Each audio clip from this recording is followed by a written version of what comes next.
مليت مشوان هجا رابورتا جرينج بيجا هروش لأتانا فين لأمريكا ياكو هاتية بشاندن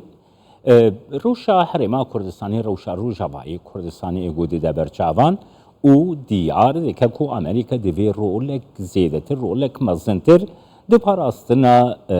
دسكفتين كردل حرمي بليزة سیروان قچوله کولینر و روزنامه‌وان هر وها یکیش آمدکاریم وی راپورتیجی جو واشنگتن میوانی منه سلاو بوده که سیروان سیروان نها دسپیکی داد خواستم بزنم یعنی ود راپورتی داد دیار کرد یک مترسیل سر وان دست کفتیم کرد هیل باشور و روجاوایی کردستانی گلو مترسی همان مترسینا آن لسر هر دو جهان مترسيين جواز هنا دوي درباري دا دسبيك دشتبك يعني مترسيين قشتي هنا لسر كردان بلكي كرد بخوا وكو كيانكي يك لخنانرن ليش دربه هجرت لي بنره وبتايبت ولاتين روجافا وافينكو دجمناتيا بروجين كردان لسوريا وعراق دكن وكو همان بروجه لي درن بروجه اوتونوميه كرديه كو كرد فان حرد ولاتان حتى راديكي سرخبونه كسياسي دستيان اوتونوميه كسياسي دستي وان ذهبه افينكو شر كردان دكن صدي صد وكو يك بروجه لي درن ايجو بشكريا كرداجي دكن صدي صد وكو يك بروجه لي درن ثاني هناك ديناميكيين دن هندرين امبيجن باشور وروجافات هنا العراق وسوريا ديناميكيين جدا هنا بيونديان حكومه هريما كردستاني ببغداد صدي صد نوكو ديناميكيه وروشا كردن سوريا لروجافاي وبيوندياوان باليان دنيين شر سوريا جبرلو صدي صد تكارب هردو اليا لبنره لياغو مدفيد رابورتي دا زلاكر او كو هناك الي هنا بتايبت ايران وتركيا كو صدي صد رجدن لسر روخاندنا فان هردو بروجين خوسريا كردان كو ام رابورتي دبيجن هر تشتكي وصا هر بلكي حرصة صالي درفتك ولو دسكفتي نوصا بدست كردان ناكبن كي سيروان نها پیشمرگین کردستانی شروانی کرد قهرمانین جیهانی بون گواکو شریل دشی داعش هاتی کرن يعني الهر جهيل جيهاني بحثا قهرمانية كرد هاته كرن قالوا هاته جبير كرن أو بروسا شخو افجي بشك جوي برزغريكي يك جو ارغومنت سركي كو مدوي رابورتا فورما روجاتا نافين بحث ذكر اوكو كردان هم لباشور هم لروجافا رولك جرين يعني ام بيجن هيزن سوريا ديمقراطيك ويا بغل اليكي وتشي بيشمرغل اليدن رولك جرين دشر دجي تيرور ليستن وانتن جبو باراستنا خو برجواندي خو هبونا خو شر ذكر لي هر وها جبو او لكاريا جيهاني او بايا كسن كارفه شيره لي نها نزكي 10 سالات سر شر باسبوية ونها خطرية داعش نوكو يا بري چند سالا بوجبرلو تشتكي نورمال يعني كو هدي رولا كردان ام نابج نيج بيركرن لي جرينجيا رولا وان نما ايدي وك بريه لي ام دبيجن داعش هين مترسيه كمزنه وجروبين كو صدي صد هينج بركو ناراميه كسياسي العراق وسوريا هي نورمال كو دمك بيج دا جروبا كدن وكو داعش دركت وكو تشاو بري ودوله اسلاميه العراقي هبو بو داعش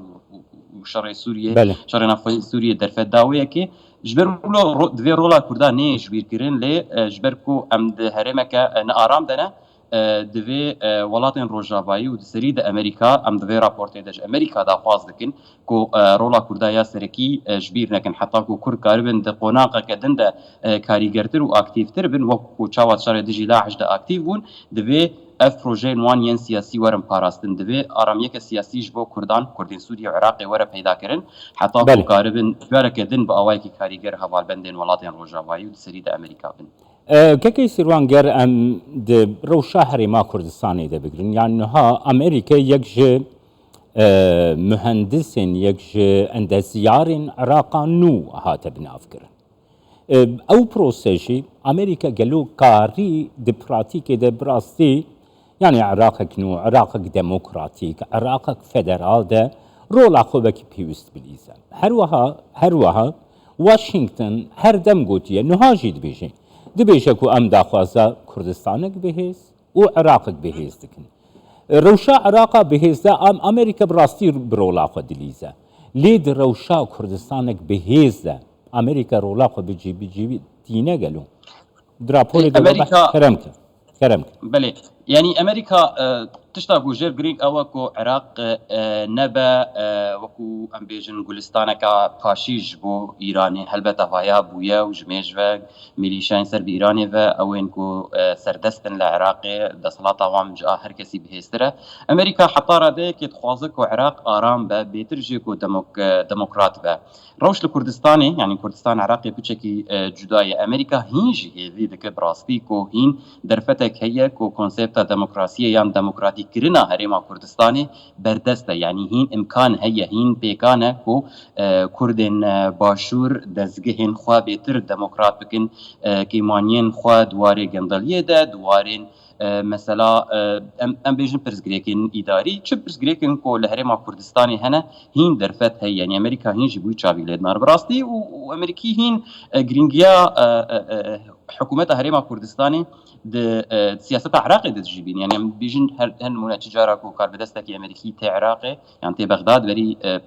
صديصة بشك جوي سرداني اوكو هرا هوليري وجفينا فرمي لور بيكوين بري حري داوي جيجرا ام بيجن وزير درفا امريكا فيكتوريا نولاند هات ولقال رايدارين هريما كردستاني كومبو وكو بوچاوا لقال رايدارين حكومتا نافندي كومبونا و نشانه كو هين امريكا جرينجيه دويكي لي امجبير نكن امريكا درابورت خويا ين سالانه د امجبيج وزارات درفا يانجي دزگهن دين ينگريدا حكومتا امريكا ببردوامي بانك الحكومة كردستاني دكن كو ايدي درفتن ديمقراطي كرينه بهستر بكن جبرغو او تنه كيكي سيروان تزاني كو سروك بايدن بخوا يكج يعني کسین کود سروی تئوری کار کری و راگهان جیل سر